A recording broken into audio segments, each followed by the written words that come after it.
Assalamualaikum warahmatullahi wabarakatuh. Apa kabar teman-teman Masta Power? Bagaimana perasaan teman-teman hari ini?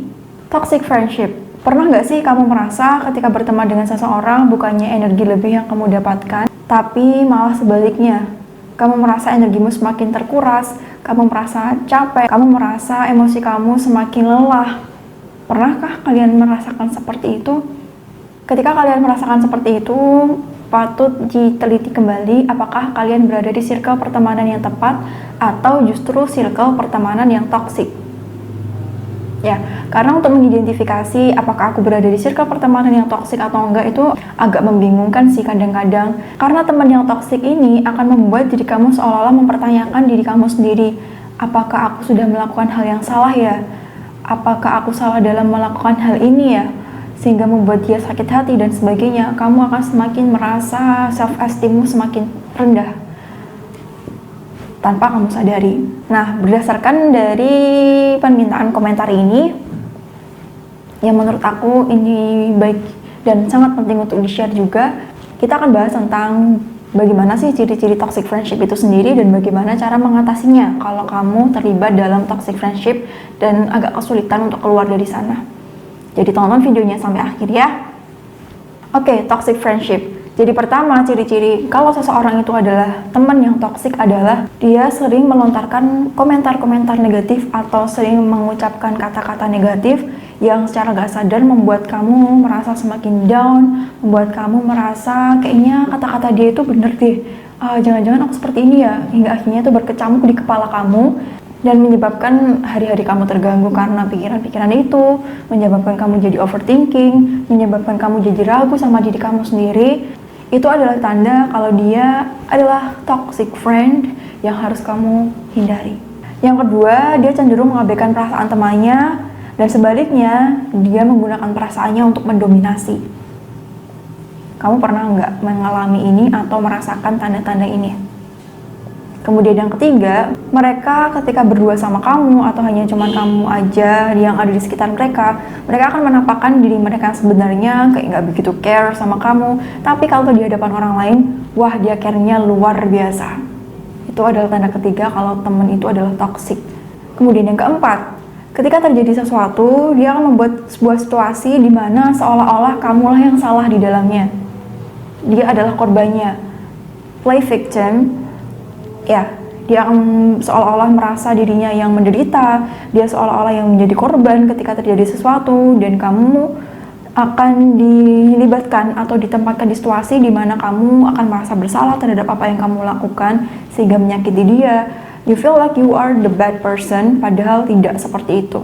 Yang selanjutnya, selain play victim tadi, dia akan mendramatisir suatu keadaan di mana dia adalah seseorang yang paling menderita di sana, dan seolah tidak ada yang bisa menandingi keterpurukan yang dia rasakan. Selanjutnya, ketika kamu menceritakan tentang pencapaian atau prestasi-prestasi kamu ke dia, emang sih dia akan mendengarkan, tapi setelah itu dia akan mendominasi dengan cerita-ceritanya yang seolah-olah lebih luar biasa. Dan yang berbahaya adalah ketika kamu bercerita tentang impian kamu, ketika kamu bercerita tentang cita-cita kamu, dia akan mensabotase kamu dengan menyeret dia ke dalam drama yang dia buat, sehingga secara gak sadar kadangkala membuat kamu semakin jauh dengan impian yang kamu miliki.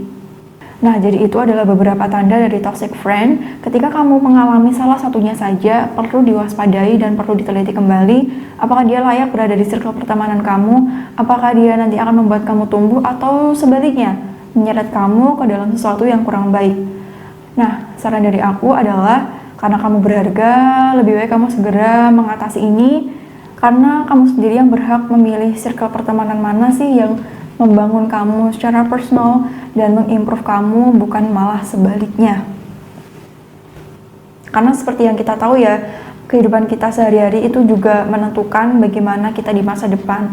Jadi orang-orang yang ada di sekitar kita ini meskipun kembali lagi ke diri kita sendiri, tapi kenapa kita perlu mengasih PR kepada diri kita untuk mengatasi sesuatu yang sebenarnya bisa kita hindari? Lalu bagaimana cara mengatasi kalau kebetulan sekarang kamu berada di circle pertemanan yang toksik? Yang pertama, yang perlu kamu lakukan adalah kamu harus jaga jarak secara emosional dengan mereka. Atau bahasa mudahnya adalah jangan pernah kamu menceritakan perasaan kamu secara personal, gimana perasaan kamu hari ini, terus apa yang kamu lalui aja, apa aja yang kamu lalui pada hari itu, dan sesuatu yang secara intim lah, jangan pernah kamu ceritakan ke mereka. Atau masalah keluarga apalagi, jangan sampai kamu menceritakan ke circle pertemanan yang menurut kamu adalah toksik. Karena apa? Karena kalau kamu nggak menceritakan tentang itu, mereka akan susah masuk dan susah mempengaruhi kamu. Jadi jaga jarak emosional terhadap mereka.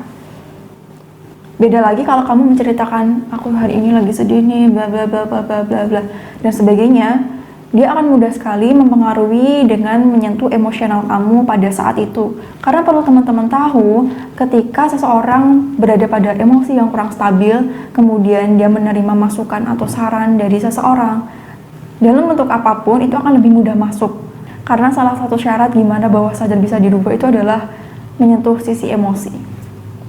Jadi teman-teman perlu hati-hati di sini. Yang kedua, ketika kamu pengen mereka lepas sendiri dari kalian, kamu bilang ke dia atau kamu nasihati dia.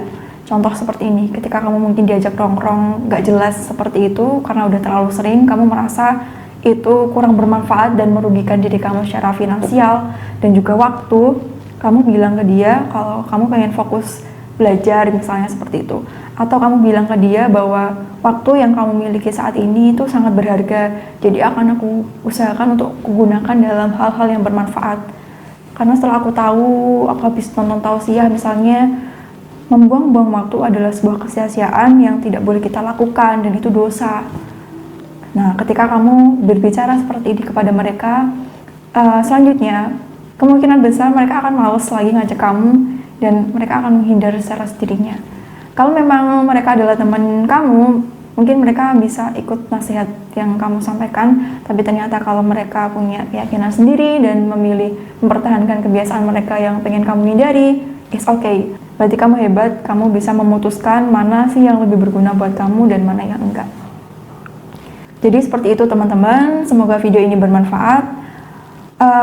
Mungkin untuk beberapa orang ini agak sulit dilakukan, apalagi kalau misalkan kalian udah erat banget. Dan kalau kamu masih bertahan pada pertemanan yang toksik, ibaratnya seperti ini.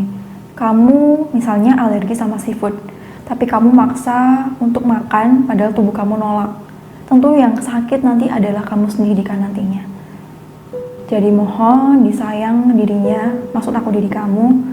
Karena kalau bukan diri kamu yang menyayangi diri kamu sendiri, mulai dari siapa lagi? Jangan pernah mengharapkan seseorang untuk membawakan bunga, tanam bunga itu sendiri untuk diri kamu sendiri. Karena kamu berharga. Sampai jumpa di next video bersama aku Devi Puspita. Assalamualaikum warahmatullahi wabarakatuh.